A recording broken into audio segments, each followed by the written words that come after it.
ஸ்தோத்திரம். தேவனுக்கே மகிமை உண்டாதாக. இந்த வருடத்தின் முதல் வாரத்தில் நாம் பார்க்கக்கூடிய தலைப்பு வாக்குத்தத்தம்.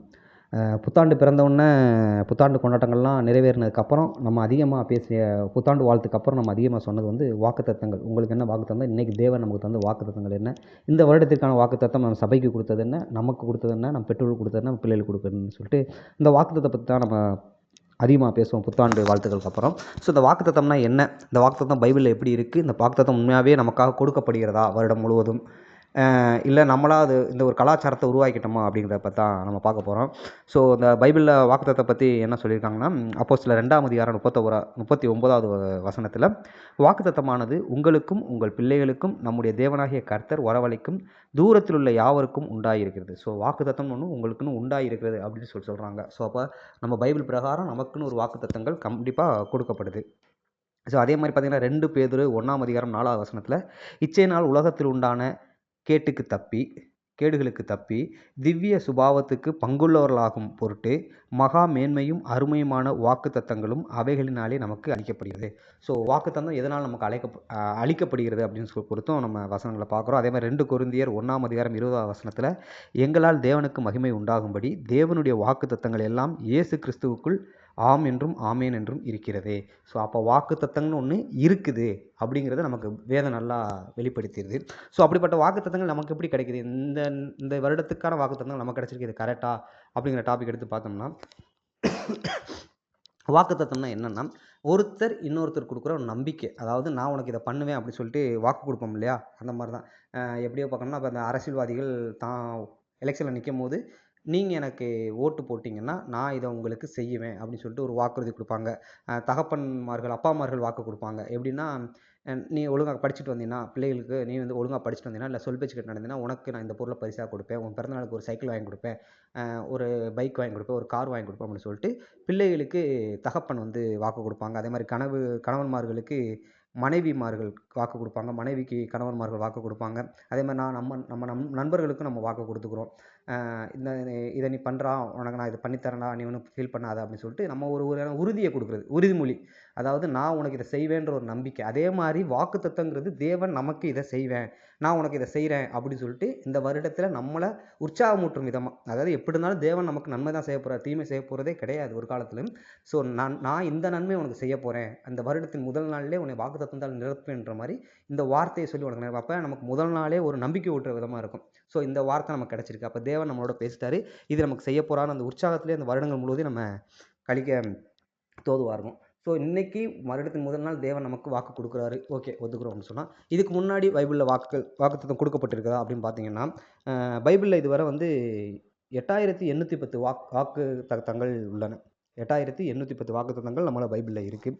அதில் தேவன் நமக்கு தந்த வாக்குத்தத்தங்கள் எத்தனை பார்த்தீங்கன்னா 7487 வாக்குத்தத்தங்கள் தேவன் நமக்கு கொடுத்துருக்காரு.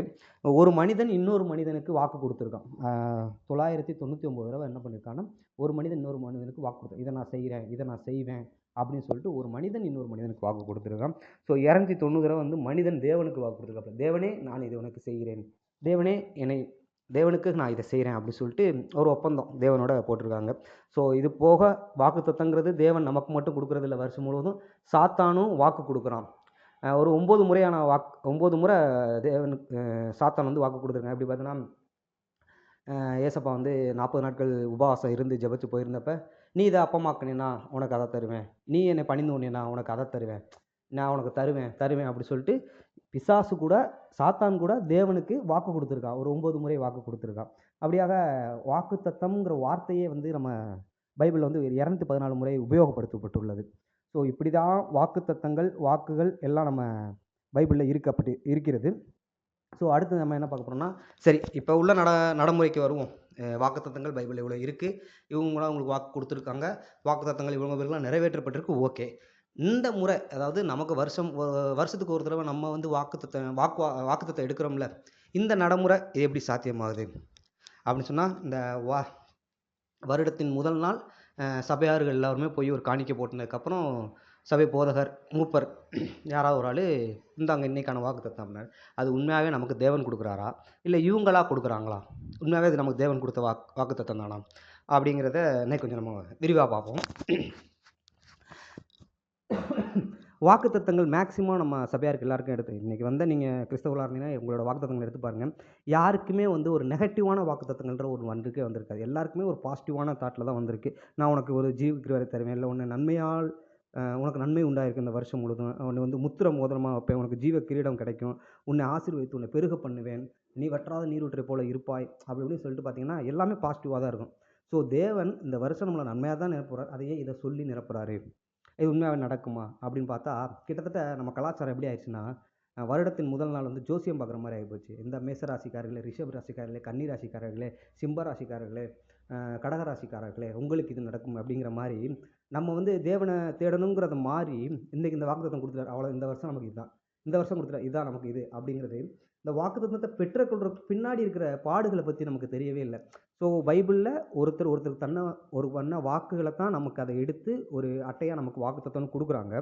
சரி, இந்த வாக்குத்தத்தம் நிறைவேறுமா அப்படின்னு பார்த்தா, அந்த இடத்துல அவங்க என்ன பாடுகள் பட்டதுனால, என்ன கஷ்டங்கள் பட்டதுனால அந்த வாக்கு அவருக்கு கொடுத்து அந்த வாக்கு நிறைவேற்றப்பட்டதுங்கிறத நம்ம யோசிக்கணும். நம்ம வெறும் வாக்குத்தத்தம் பெற்ற உடனே, ஆகா இது நமக்கு கிடைச்சிருச்சு, இந்த வருஷம் இந்த ஆசீர்வதிக்க போறாரு, இந்த வருஷம் நம்மளை பெருக பண்ண போறாரு, இந்த வருஷம் நமக்கு வீடு தர போறாரு, இந்த வருஷம் நம்ம கார் தர போறாரு, நமக்கு நகை ஆபரணங்கள் கொடுக்க போறாரு, சொந்த பந்தங்களுக்கு நம்ம உயர்த்த போறாரு அப்படிங்கிற தாட் மட்டும்தான் நமக்கு வருதே ஒழிய, அந்த பைபிளில் அந்த வாக்குத்தத்தம் அவருக்கு கொடுக்கறதுக்கு முன்னாடி அவர் எவ்வளோ பாடுகளை அனுபவிச்சுட்டு வந்திருப்பாங்க அந்த வாக்குத்தத்தம் பெற்றவர். அதை நம்ம படித்து பார்க்குறதும் இல்லை, அதை யோசிக்கிறதும் இல்லை. ஸோ அந்த பாடுகள் நம்ம பட்டால் மட்டும்தான் இந்த வாக்குத்தத்தம் நமக்கு கிடைக்கும். எப்படி? அந்த வாக்கு அவங்களுக்கு நிறைவேறதுக்கு முன்னாடி அவர்களுக்கு பட்ட பாடுகள், கஷ்டங்கள் பட்டால் மட்டும்தான் நமக்கு கிடைக்குமே ஒழிய, சும்மா அந்த வார்த்தையை சொன்னால் மட்டும் கிடைக்காது. ஸோ நம்ம அதை நம்ம வந்து புரிஞ்சுக்கிறணும். சும்மா வெறுமனே வாக்குத்தத்தம் நிறைவேற்றுவார் அப்படிங்கிற கான்செப்டை தாண்டி அந்த பாடுகள் நம்ம பட்டாதான் அந்த வாக்குத்தத்தம் நமக்கு நிறைவேறுங்கிறத நம்ம உணரணும். அதே மாதிரி ஒரு வாக்குத்தத்தம் மட்டும்தான் நமக்கு நிறைவேறுங்கன்னா, கொடுக்கப்படாத வாக்குத்தத்தங்களும் நமக்கு நிறைவேறும். எப்படின்னா, கொடுக்கப்படாத பாடுகளை நம்ம அனுபவிச்சா, அதாவது பைபிளில் இருக்கிற பிரகாரம் நாம் நடந்து கொண்டா, நம்ம கட்டளையில் அந்த கட்டளையின் பிரகாரம் நம்ம வாழ்க்கையை நெறிமுறைப்படுத்தி வாழ்ந்து வந்தால், பைபிளின் பிரகாரம் வாழ்ந்து வந்தால், ஒரு வாக்குத்தத்தம் மட்டும் அல்ல, பைபிள் உள்ள அனைத்து வாக்குத்தத்தங்களும், அனைத்து ஆசீர்வாதங்களும் நமக்கு கிடைக்கப்பெறும். ஸோ அப்போ நம்ம பைபிள் உள்ள எல்லா கட்டளைகளுக்கும், எல்லா ஒழுங்குகளுக்கும் நம்ம கீழ்ப்படிந்து நடந்தோம்னா, ஒரு ஆசீர்வாதம் இல்லை, பலான ஆசீர்வாதம் கிடைக்கும். ஸோ இது வந்து பைபிள் பிரகாரம் வாக்குத்தத்தம் நம்ம நடைமுறை பிரகாரம் உள்ளது. ஸோ என்னோட கருத்து என்னன்னா, இதில் வாக்குத்தத்தம்ங்கிறது வந்து ஒரு அட்டையில் ஒரு சபை முன்னோரோ மூத்தவர்களோ எடுத்து கொடுக்கறது மட்டும் வாக்குத்தத்தம் இல்லை. நமக்கு ஒரு காரியம் வேணும்னா அதை தேவனிடத்தில் அடம்பிடிச்சு முழங்கால் படியிட்டு நம்ம கேட்கும்போது அவர் சொப்பனத்தின் மூலமாகவோ, வசனத்தின் மூலமாகவோ, வேறு போதகர் மூலமாகவோ நமக்கு வார்த்தையினால் தெரியப்படுத்துவதே வாக்குத்தத்தங்கிறத நான் ஃபீல் பண்ணுறேன். ஸோ உங்களோட கருத்து என்னங்கிறத நீங்கள் சொல்லுங்கள், நானும் தெரிஞ்சுக்கிறேன். ஸோ நான் என்ன சொல்ல வரேன்னா, வாக்குத்தத்தங்கிறது வெறும் அட்டையில் அதுக்காக கொடுக்குறது தப்புன்னு சொல்லல. அது ஒரு மன நிம்மதிக்கு, ஓகே கர்த்தர் இந்த வார்த்தையோட நம்ம பேசியிருக்காருன்னு ஒரு நம்பிக்கையோட போயிட்டு இருக்கோம்.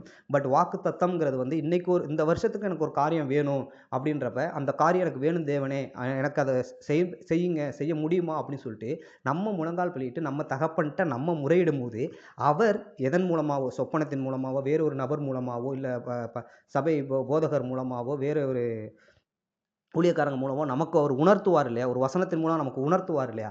அதுதான் நாம் பெறக்கூடிய உண்மையான வாக்குத்தத்தம்ங்கிறத நான் நம்புறேன். ஸோ அதே மாரி நீங்கள் நம்புனீங்க அப்படின்னா நல்லது.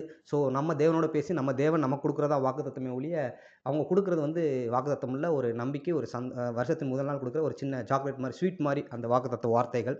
ஸோ அல்ல வாக்குத்தத்தம்னா வேற ஒரு புரிதல் உங்களுக்கு இருந்துச்சுன்னா எனக்கு சொல்லுங்க. நானும் தெரிஞ்சுக்கிறேன். கர்த்தர் நம்ம அனைவரும் குருப்பாராக.